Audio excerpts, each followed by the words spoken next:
Assalamualaikum warahmatullahi wabarakatuh. Baik, perkenalkan nama saya Rina Puspitasari dengan NIM 123101111. Baik, pada kesempatan ini saya akan mempraktikkan pengolahan data menggunakan SPSS. Nah, di sini saya akan memulai dengan analisis statistik deskriptif. Nah, data yang kami gunakan yaitu merupakan data kuantitatif, yang mana di sini kami menggunakan dua kelompok, yaitu ada kelas eksperimen dan juga kelas kontrol. Nah, kelas eksperimen ini kami menggunakan 20 siswa, sedangkan kelas kontrol itu kami menggunakan 21 siswa. Nah, analisis statistik deskriptif ini dilakukan untuk memberikan gambaran umum mengenai karakteristik data seperti jumlah data, minimum data, nilai maksimum data, dan juga nilai rata-rata serta standar deviasinya. Nah, sebelum lanjut ke analisis berikutnya, selanjutnya saya akan mulai mengolah data analisis deskriptif menggunakan SPSS. Nah, di sini adalah data yang kami dapat, yang mana di sini ada kelas eksperimen dan juga kelas kontrol. Nah, sebelum itu kita buka terlebih dahulu SPSS. Nah, di sini kita tekan bagian variabel view. Nah, nama di sini kita isi pre-X. Lalu yang kedua kita isi post-X. Lalu yang nomor 3 kita isi pre-con. Yang keempat kita isi post-con. Nah, jika semua sudah terisi, kita lihat desimalnya. Nah, pada bagian desimalnya, kita angkanya kita hilangkan, yaitu menjadi 0 semuanya.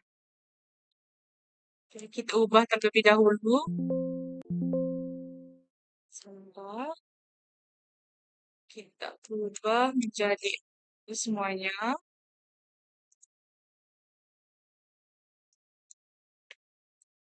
Oke.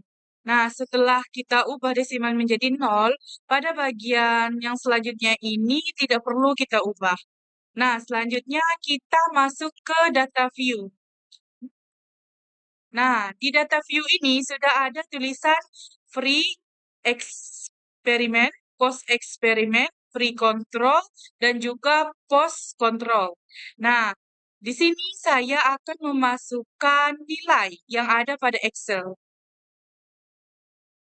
Saya masukkan nilai terlebih dahulu, yaitu kita copy terlebih dahulu. Nilai kelas eksperimen, yaitu pretest dan posttest. Kita copy semuanya.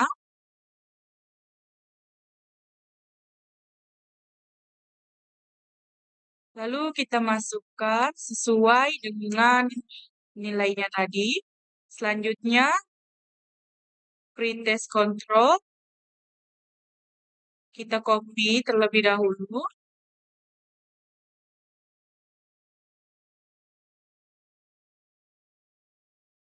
Lalu kita masukkan nilai. Nah, jika sudah memasukkan nilai atau data yang kita dapat, sekarang kita set terlebih dahulu. Saya tekan ini. Lalu kita beri nama uji data deskriptif. Nah, di sini saya menyimpannya di desktop. Lalu setelah itu kita save.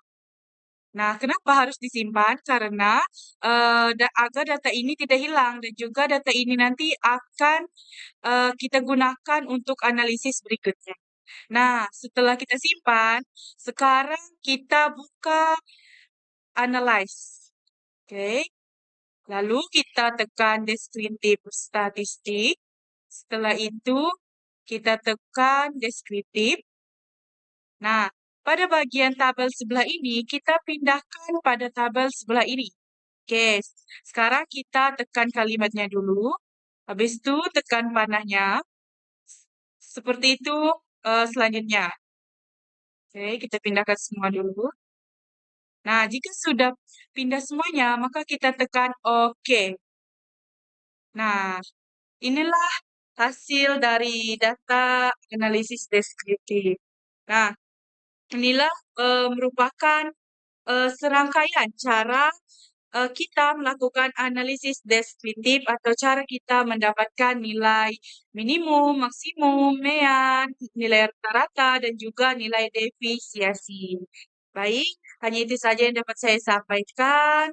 Kurang dan lebihnya saya mohon maaf.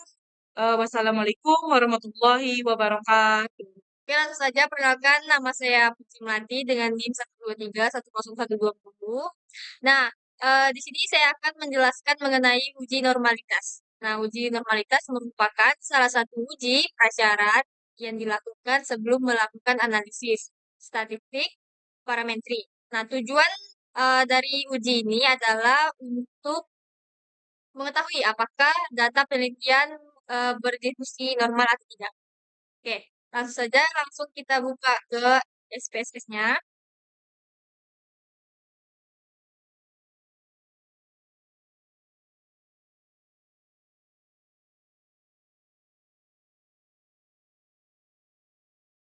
Nah, lalu kita tekan di variabel view. Nah, pada variabel view, yang pertama kita tulis hasil.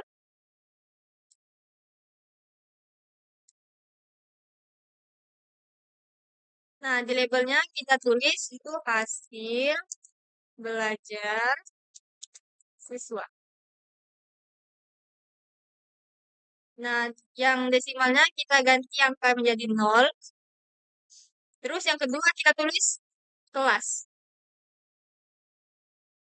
Terus labelnya kita juga tulis kelas. Nah, sama seperti tadi, desimalnya kita ganti menjadi angka 0. Nah, pada values-nya itu kita tekan di sini. Nah, keluar tabel seperti ini. Nah, di value kita tulis angka 1. Dan di label kita tulis pretest eksperimen PBL. Oke, terus kita add. Terus yang kedua itu ada post test eksperimen PBL. Kita add lagi. Terus yang ketiga itu ada pretest kontrol kurungnya konversional.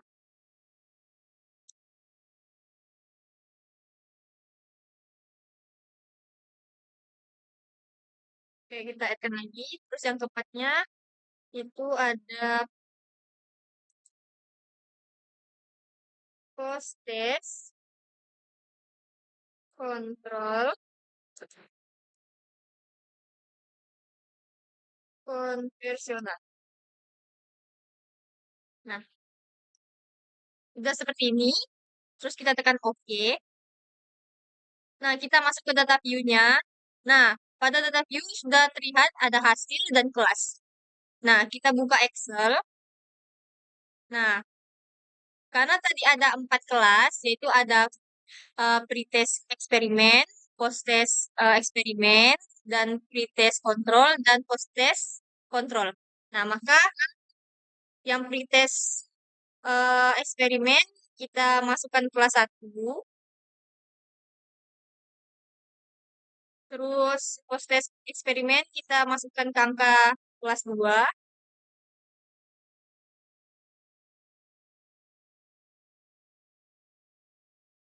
Pretest kontrol kita masukkan kelas 3.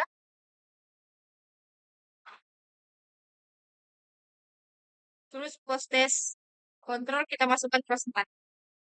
Nah, karena di kelas kontrol itu ada 21, kita sesuaikan. Lalu kita copy di pretest eksperimen. Kita pindahkan ke SPSS.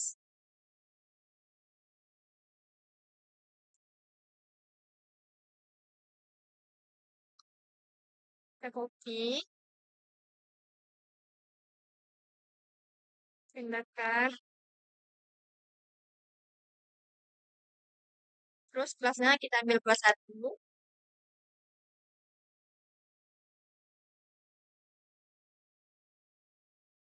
Kita masukkan ke kelas.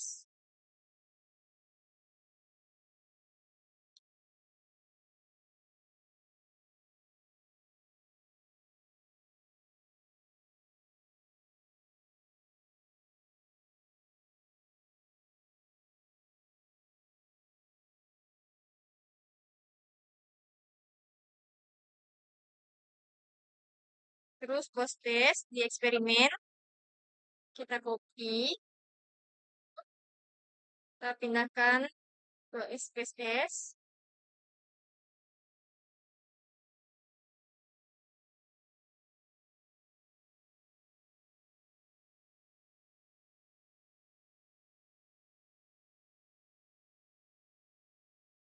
Terus kita masukkan ke kelas 2.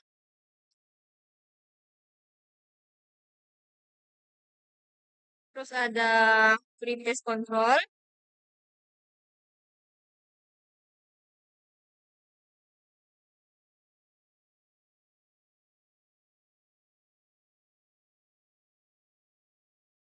Itu kita ambil kelas 3.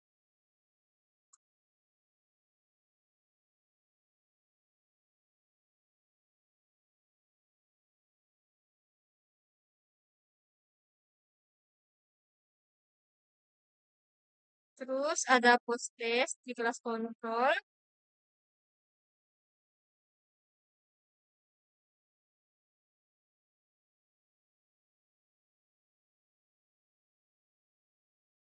Kita ambil di kelas 4.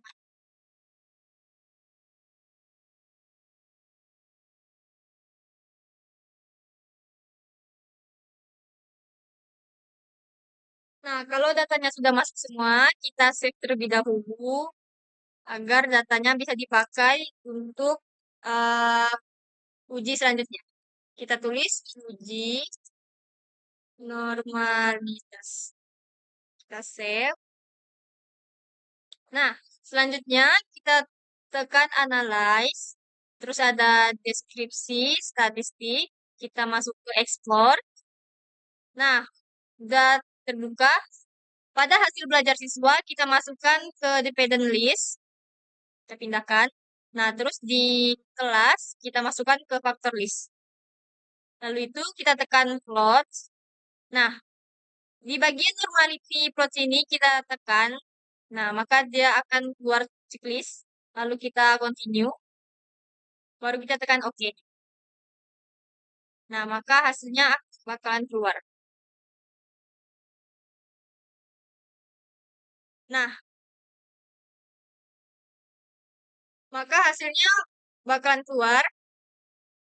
Nah, berdasarkan hasil uji normalitas menggunakan uji Shapiro. Nah, maka data penelitian dinyatakan berdistribusi normal karena nilai signifikan tersebut di atas atau lebih besar dari angka 0,05. Nah, sedangkan di bagian sini itu semuanya normal karena dia semuanya di atas dari 0,05. Nah, uji ini menggunakan uji Shapiro karena jumlah sampel penelitian kurang dari 50. Maka uji ini lebih menggunakan Shapiro. Karena uji Shapiro itu memiliki daya uji yang lebih tinggi. Mungkin itu saja yang dapat saya sampaikan. Saya akhiri. Wassalamualaikum warahmatullahi wabarakatuh. Baiklah, perkenalkan saya Winda Wahyuni dengan NIM 123101228. Nah, pada video ini saya akan mempresentasikan cara melakukan uji Bayes Sample Test dengan menggunakan data penelitian. Yang dimana uji sampel test ini menggunakan data penelitian bertujuan untuk mengetahui apakah terdapat perbedaan yang signifikan antara nilai pretest dan post-test pada kelompok yang sama. Nah, dalam video ini, saya akan menjelaskan langkah-langkah pengolahan data serta cara menginterpretasikannya dari hasil uji tersebut. Nah, mengapa kami melakukan uji Pareto Simplicity Test? Karena pada uji normalitas data kami itu berdistribusi normal. Maka langkah selanjutnya yaitu kami menggunakan uji Pareto Simplicity Test. Nah, di sini saya sudah membuka SPSS. Nah, lalu sini saya akan membuka file, open data. Nah, di sini saya akan em, menggunakan data dari uji data deskriptif. Saya open untuk melihat data. Nah, di sini sudah ada data pre dan post eksperimen serta data pre dan post untuk kelas kontrol. Baiklah, di sini selanjutnya yaitu akan saya tekan analyze, lalu compare match. Nah, di sini saya akan memilih Pirate Sample Test. Untuk pre-eksperimen saya akan masukkan ke variabel 1. Sedangkan post eksperimen akan saya masukkan ke variabel 2. Lalu untuk pre-control akan saya masukkan ke variabel 1. Dan post control akan saya masukkan ke variabel 2. Nah, untuk mengecek optionnya di sini persentase tingkat kepercayaannya yaitu ada 95% yang dimana ini itu sudah dari value statistik, jadi tidak perlu kita ubah-ubah lagi. Di sini saya akan tekan continue. Saya tekan OK untuk melihat hasil dari uji Pirate Sample T-Test. Nah, di sini sudah terlihat yaitu ada Pirate Sample Statistik, Pirate Sample Correlation, dan Pirate Sample Test. Yang dimana kita akan dapat melihat nilai atau signifikan dari uji atau hasil dari Pirate Sample Test tersebut. Nah, demikianlah pemaparan saya mengenai cara melakukan uji Pirate Sample Test. Dari hasil analisis yang diperoleh, kita dapat mengetahui apakah terdapat perbedaan yang signifikan antara nilai sebelum dan sudah pelakuan pada kelompok yang sama. Baiklah, terima kasih. Dan saya maaf jika ada kesalahan. Selanjutnya akan dilanjutkan oleh teman saya, yaitu uji homogenitas. Assalamualaikum warahmatullahi wabarakatuh. Perkenalkan, nama saya Ursi Putri dengan NIM 1231012. Di sini saya akan menjelaskan pada bagian yang dimana menyajikan hasil uji homogenitas untuk memeriksa kesamaan varians nilai post-test antara kelas eksperimen dan kelas kontrol. Nah, pada bagian post-test kelas eksperimen, kita memasukkan angka 1.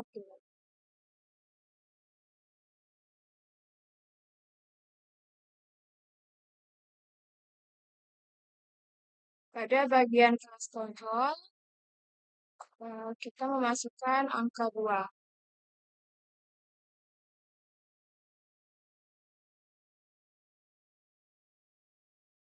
Nah, setelah itu kita akan membuka aplikasi SPSS.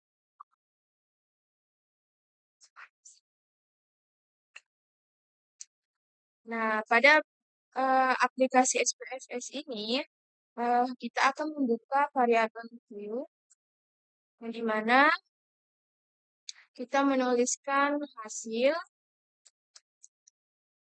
dan di bawahnya itu kelas. Adapun bagian desimalnya itu harus 0, dan sini juga 0. Pada bagian label, yaitu ketik hasil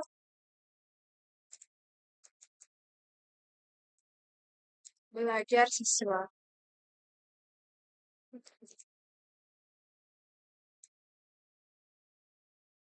Pada bagian kelas, itu diketik kelas. Adapun yang kita ambil di bagian values ini, itu pada bagian kelasnya, di mana value 1 itu, value di sini kita beri angka 1, dan pada labelnya itu kita masukkan post-test eksperimen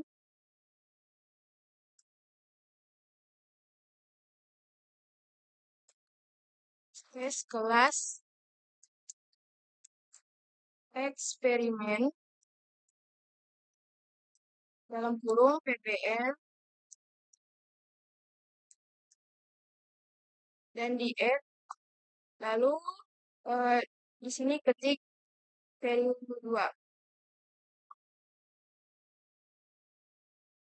post-test kelas kontrol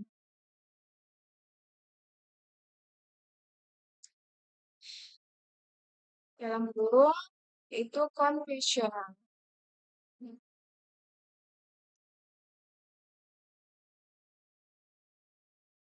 Tekan OK.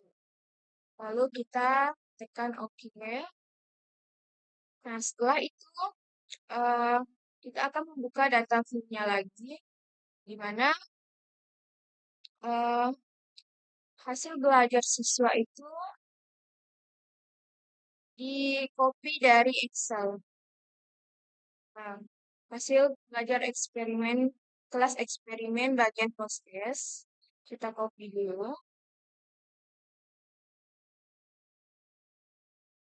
Masukkan ke SPSS.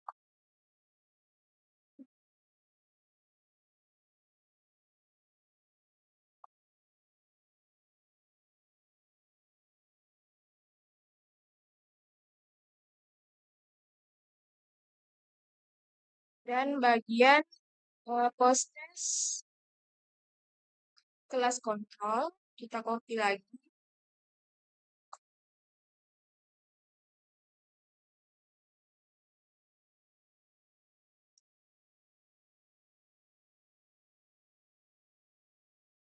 Masukkan di bagian bawah atau disambung. Lalu untuk bagian kelasnya, kita copy pada bagian angka 1 ini.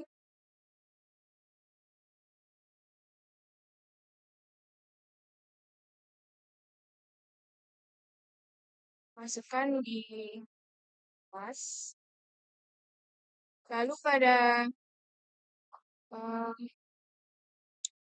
kita copy lagi pada angka 2 ini.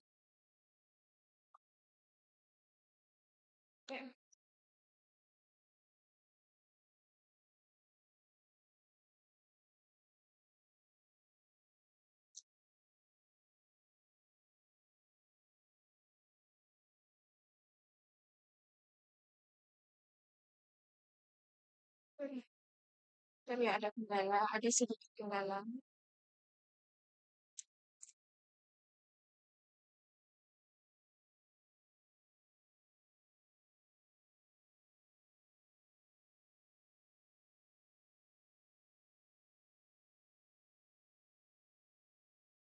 Kita masukkan ke SPSS dan disambung lagi pada bawah ini.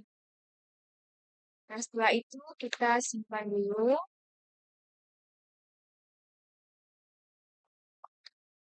Beri nama uji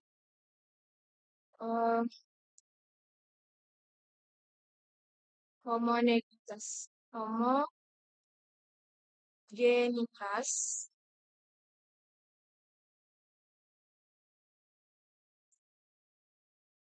Lalu kita tekan ini, lalu save.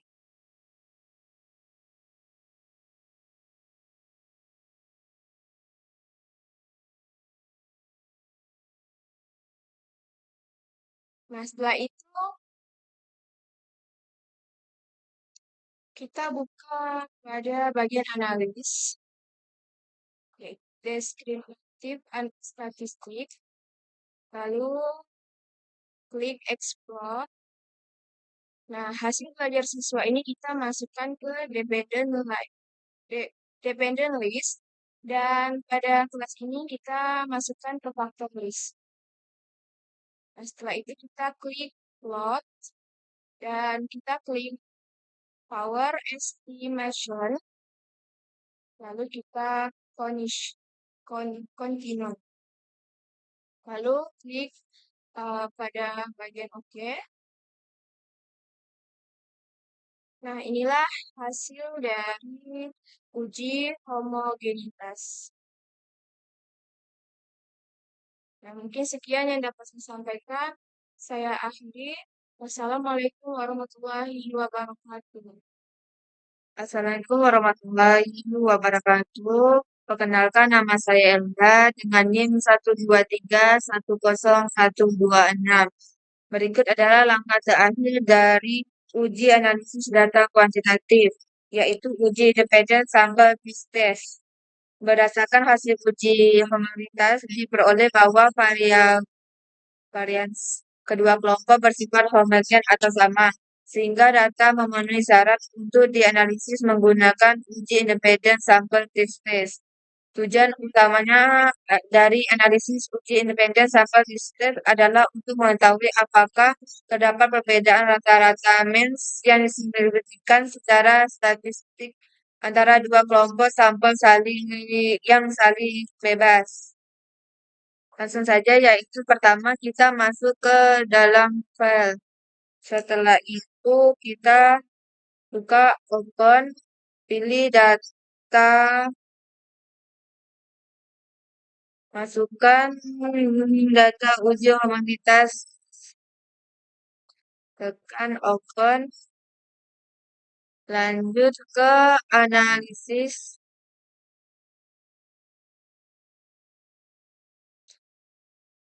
Masuk ke complements. Lanjut ke independent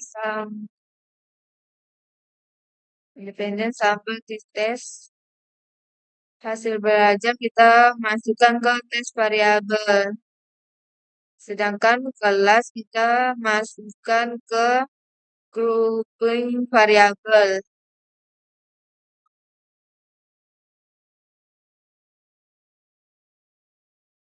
Setelah itu delete grup 1 kita masukkan angka 1 dan grup 2 kita masukkan angka 2. Tekan continue, lanjut tekan OK. Nah, ini adalah hasil terkait data yang kita masukkan. Berdasarkan hasil uji Tetris test, diperoleh nilai signifikan Thailand sebesar 0,00 karena nilai tersebut lebih kecil dari 0,05. Maka dapat disimpulkan bahwa terdapat perbedaan yang signifikan secara statistik antara hasil belajar siswa di kelas eksperimen yang menggunakan model PBL dengan kelas kontrol yang menggunakan metode konvensional. Rata-rata hasil belajar kelas eksperimen terbukti jauh lebih tinggi yang menunjukkan bahwa model pembelajaran PBL efektif meningkatkan hasil belajar siswa. Nah, mungkin hanya itu saja yang bisa saya sampaikan. Kurang lebihnya saya minta maaf. Saya akhiri. Wabillahi taufiq wal hidayah. Wassalamualaikum warahmatullahi wabarakatuh.